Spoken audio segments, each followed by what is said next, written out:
Bonjour. Marcel Proust à la recherche du temps perdu. Le temps retrouvé. 2 heures de promenade avant le dîner. On dînait à Tansonville à 1 heure où jadis on dormait, depuis longtemps à Combray. Gilberte peignait dans la chapelle du château, laissant mon ombre derrière moi comme une barque qui poursuit sa navigation à travers des étendues enchantées. Ma faculté de sentir et d'imaginer avait dû diminuer pour que je n'éprouvasse pas plus de plaisir dans ces promenades.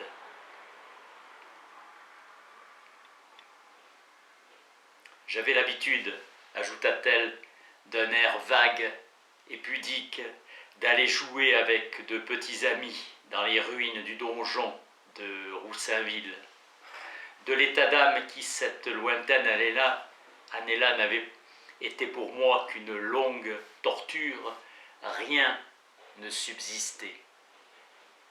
Car il y a dans ce monde où tout s'use, où tout périt, une chose qui tombe en ruine, qui se détruit encore plus complètement, en laissant encore moins de vestiges que la beauté. C'est le chagrin. Je me consolais en disant « Ne nous pressons pas, j'ai toute la vie devant moi pour cela. » Et à cause de cela, je désirais ne pas perdre la vie. J'eus un sursaut de désir et de regret en pensant au souterrain de Roussainville. Pourtant, j'étais heureux de me dire que ce bonheur vers lequel se tendaient toutes mes forces alors, et que rien ne pouvait plus me rendre, eût exhibé ailleurs que dans ma pensée, en réalité, si près de moi. Toute la journée, je la passais dans ma chambre qui donnait sur les belles verdures du parc et les lilas de l'entrée, les feuilles vertes des grands arbres au bord de l'eau, étincelant de soleil. Pendant ces promenades, Gilberte me parlait de Robert comme se détournant d'elle, mais pour aller auprès d'autres femmes. Pour être complet, il faudrait faire entrer en ligne de compte le désir, plus s'il vieillissait de paraître jeune, et même l'impatience de ces hommes, toujours ennuyés, toujours blasés, que sont les gens trop intelligents pour la vie relativement oisive qu'ils mènent, et où leurs facultés ne se réalisent pas. Il semble qu'il y ait une mémoire involontaire des membres. Les jambes, les bras sont pleins de souvenirs engourdis. Je suis le premier, je savais qu'elle s'était tellement refusée à tout le monde que quand j'ai reçu la lettre adorable où elle me disait qu'il ne pouvait y avoir de bonheur pour elle qu'avec moi, je n'en revenais pas. Ces sujets que Robert dédaignait, Gilberte au contraire, quand il était reparti, les abordait volontiers en causant avec moi. J'étais triste en remontant dans ma chambre de penser que je n'avais pas été une seule fois revoir l'église de Combray qui semblait m'attendre au milieu des verdures, dans une fenêtre toute violacée. Je me disais, tant pis, ce sera pour une autre année.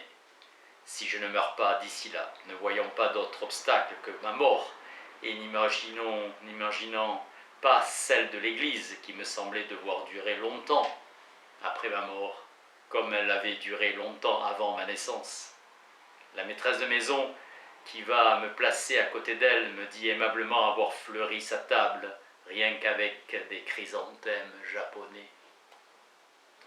Il y a là Cottard le docteur, sa femme, Swann le collectionneur, comme je dis à Verdurin, le délicat plaisir que ce doit être pour lui que cette raffinée mangeaille. Une collection qui n'a pas son égal au monde, proclame Swann, et que je devrais aller voir. Un conteur est le favori des enfants de Madame Cottard, l'Écossais Stevenson, un nom qui met dans la bouche de Swann cette affirmation péremptoire, mais c'est tout à fait un grand écrivain, Stevenson, je vous assure. un très grand, l'égal des plus grands. Je fermai donc le journal des Goncourt, prestige de la littérature. Puis ma frivolité, dès que je n'étais pas seul, me faisait désireux de plaire, plus désireux d'amuser en bavardant que de m'instruire en écoutant. Que la vie apprend à rabaisser le prix de la lecture et nous montre que ce que l'écrivain nous vante ne valait pas grand-chose. Tout à l'autre extrémité de l'expérience, quand je voyais que les plus curieuses anecdotes qui font la matière inépuisable, divertissement des soirées solitaires, pour le lecteur du journal de Goncourt lui avait été conté par ces convives que nous eussions à travers ces pages envié de connaître et qui ne m'avaient pas laissé à moi trace d'un souvenir intéressant. Cela n'était pas trop inexplicable encore. Malgré la naïveté des Goncourt qui concluait de l'intérêt de ces anecdotes à la distinction probable de l'homme qui les contait, il pouvait très bien se faire que des hommes médiocres eussent vu dans leur vie ou entendu raconter des choses curieuses et les contassent à leur tour. Goncourt savait écouter, comme il savait voir, je ne le savais pas. Ce qui eût peut-être été plus troublant, c'était l'entre-deux, c'était ces gens desquels ce qu'on dit implique chez eux plus que la mémoire qui a su retenir une anecdote curieuse sans que pourtant on ait le recours de les juger sur leur œuvre, car ils n'en ont pas créé, ils en ont seulement, à notre grand étonnement, à nous, qui les trouvions si médiocres, inspirés. Dans l'éveil de la beauté chez l'artiste qui peut tout peindre, le modèle lui en sera fourni par des gens un peu plus riches que lui, chez qui il trouvera ce qu'il n'y a pas d'habitude dans son atelier d'homme de génie méconnu. En tout cas, tout péché miséricorde, cet oubli qui était octroyé au dreyfusisme, l'était a fortiori aux dreyfusards. Du reste, pour en finir avec les duchesses, elles venaient y chercher sans qu'elles s'en doutassent exactement la même chose que les dreyfusards autrefois, c'est-à-dire un plaisir mondain composé de telle manière que sa dégustation assouvit les curiosités politiques et rassasia le besoin de commenter entre soi les incidents lus dans les journaux. Les choses étaient tellement les mêmes qu'on retrouvait tout naturellement les mots d'autrefois. Bien pensant, mal pensant, je songeais que je n'avais pas revu depuis bien longtemps aucune des personnes dont il a été question dans cet ouvrage. 48 heures n'étaient pas passées que certains faits que j'appris me prouvèrent que je m'étais absolument trompé dans l'interprétation. Lui qui était d'habitude si doux avec un ton plus sec que d'habitude, je remarquai qu'il évitait de me regarder moi-même, je me sentais nerveux aussi. L'idéal de virilité des homosexuels à la Saint-Loup n'est pas la même, mais aussi conventionnelle et aussi mensonger. Elle ne dormait plus, ne mangeait plus, se faisait lire les communiqués auxquels elle ne comprenait rien par le maître d'hôtel qui n'y comprenait guère davantage. De même que les héros d'un esprit médiocre et banal écrivant des poèmes pendant leur convalescence se plaçaient pour décrire la guerre, non au niveau des événements qui en eux-mêmes ne sont rien.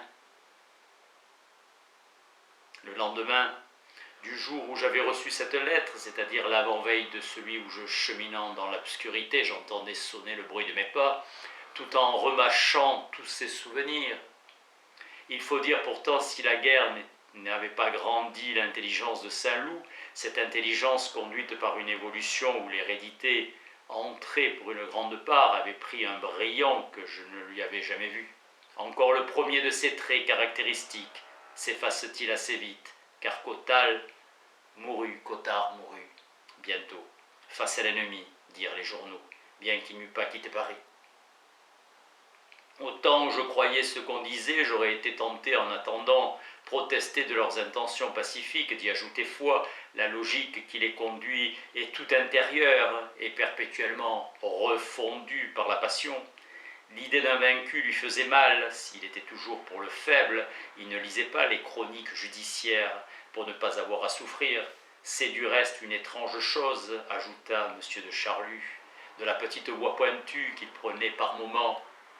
La vérité, c'est que les gens voient tout par leur journal. Et comment pourraient-ils faire autrement puisqu'ils ne connaissent pas personnellement les gens ni les événements dont il s'agit?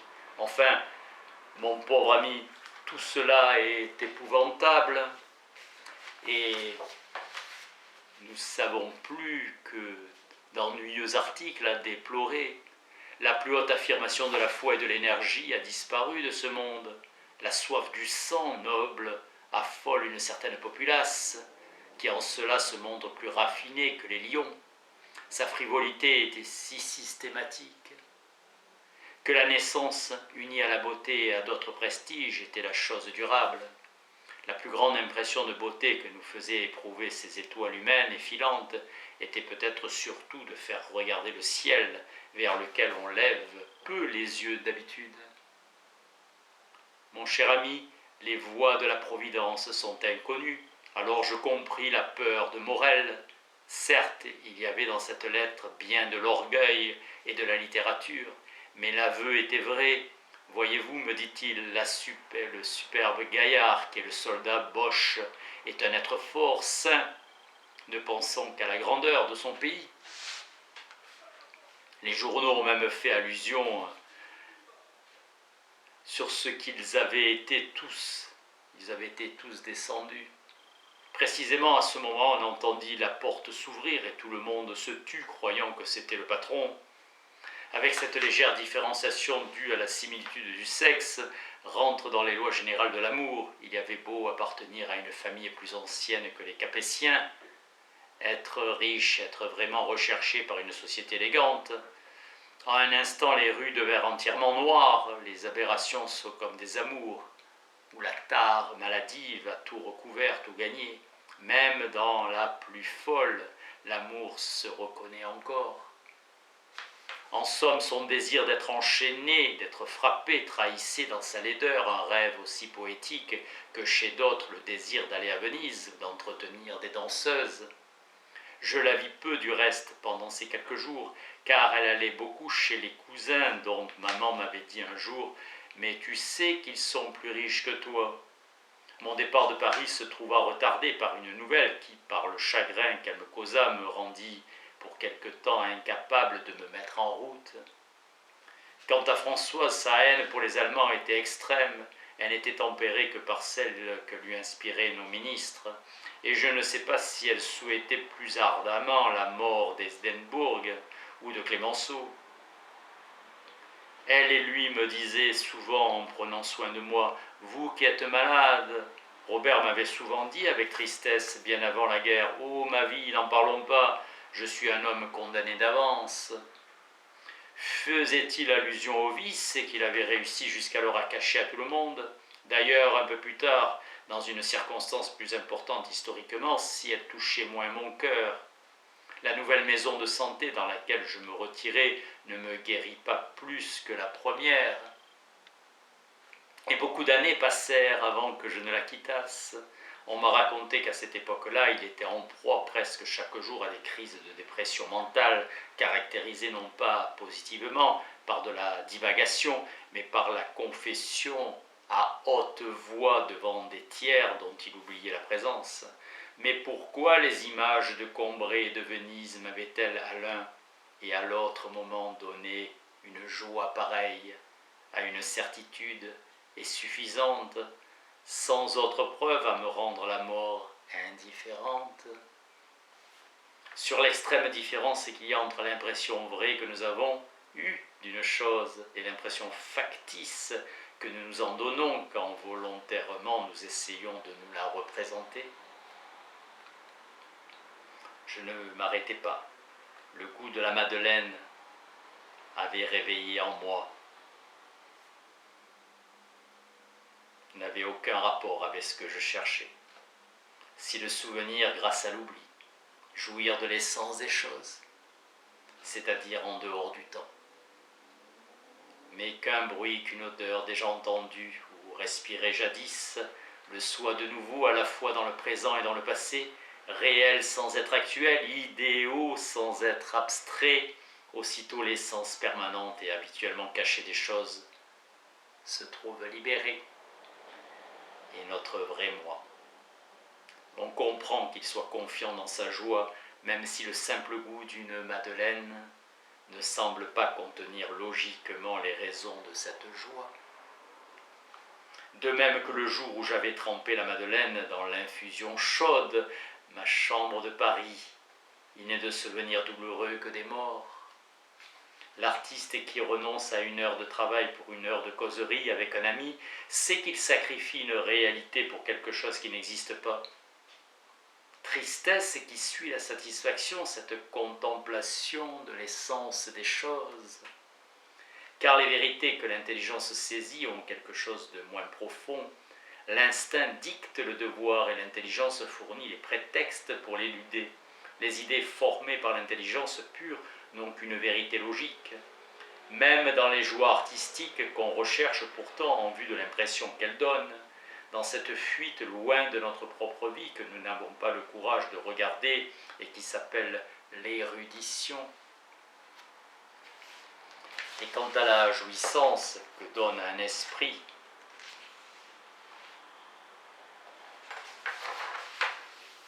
parfaitement juste, à un cœur vraiment vivant, la belle pensée de maître, la vraie vie, la vie a enfin découverte et éclairci, la seule vie par conséquent réellement vécue, c'est la littérature. Cette vie qui a un sens habite à chaque instant chez tous les hommes aussi bien que chez l'artiste. Ce travail de l'artiste de chercher à apercevoir sous de la matière, sous de l'expérience, sous des mots, quelque chose de différent.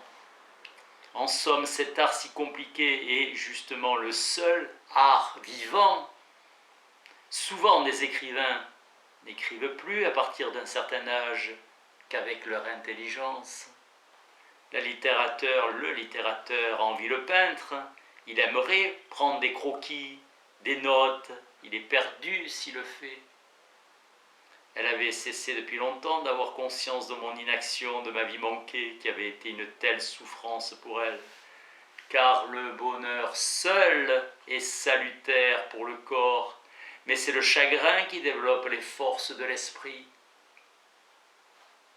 Je m'étais rendu compte que seule la perception grossière et erronée place tout dans l'objet quand tout est dans l'esprit.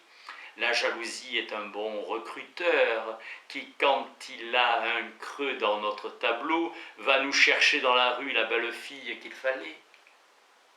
N'est-ce pas une sensation du genre de celle de la Madeleine, qu'est suspendue la plus belle partie des mémoires d'outre-tombe? Une odeur fine et suave d'héliotrope s'exhalait d'un petit carré de fèves en fleurs. Un des chefs-d'œuvre de la littérature française, Sylvie de Gérard de Nerval, une sensation du même genre que le goût de la Madeleine. Chez Baudelaire, recherche volontairement dans l'odeur d'une femme, une jeune femme que j'avais connue autrefois, maintenant blanche et tassée en petite vieille maléfique. Travestie à ne pas les reconnaître, les traits où s'était gravé, sinon la jeunesse, du moins la beauté. Certains hommes, certaines femmes ne semblaient pas avoir vieilli. Leur tournure était aussi svelte, leur visage aussi jeune. Chez les hommes qui n'avaient subi qu'un léger changement, la moustache était devenue blanche, mais il y avait aussi des personnes que je ne pouvais pas reconnaître pour la raison que je ne les avais pas connues. Certains, quand j'avais débuté dans le monde, donnaient de grands dîners. L'intérêt de ne pas s'être trompé quand on a émis un pronostic faux abrège la durée du souvenir de ce pronostic et permet d'affirmer très vite qu'on ne les a pas émis. J'attachai mes regards sur les traits de la grosse dame, ils me semblèrent être ceux de Madame Swann, aussi mon sourire se nuança-t-il de respect pendant que mon indécision commençait à cesser. Or, pendant ce temps, avait lieu à l'autre bout de Paris un spectacle bien différent. La Berma, comme je l'ai dit, avait convié quelques personnes à venir prendre le thé pour fêter son fils et sa belle-fille, mais les invités ne se pressaient pas d'arriver. L'annonce de poésie que presque tout le monde connaissait avait fait plaisir. Tout le monde se regardait, ne sachant trop quelle tête faire. Quelque jeunesse mal élevée et tout faire un fou rire.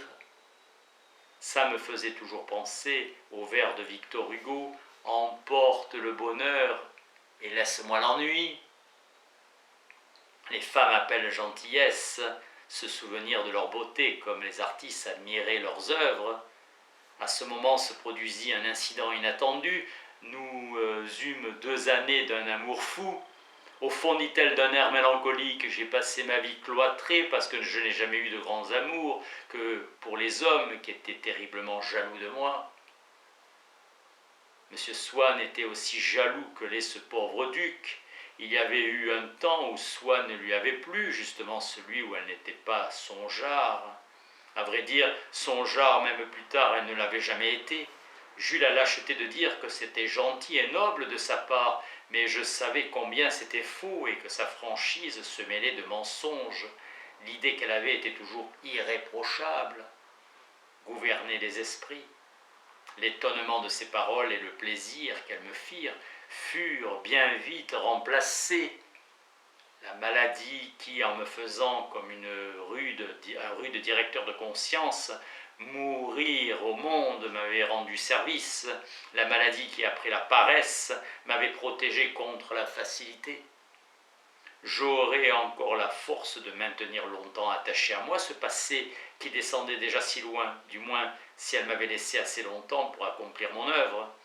Phrase biffée par Proust, vous êtes si rose et si gentille dans tout ce blanc de dentelle.